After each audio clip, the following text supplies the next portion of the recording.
مرد جب کسی عورت کے آگے جھکتا ہے تو اس کا یہ مطلب نہیں ہوتا کہ وہ کمزور ہے۔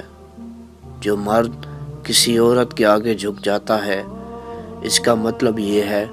کہ وہ کسی عورت کو دھوکہ نہیں دینا چاہتا، اسے کسی حال میں بھی کھونا نہیں چاہتا، اور خوش قسمت ہے وہ عورت جس کے لیے مرد اپنی انا ختم کر دے، اپنی تلخی ختم کر دے، اور بد قسمت ہے وہ عورت جو مرد کا خیال نہ رکھے، اس کی قدر نہ کرے، اس کی قدر نہ کرے۔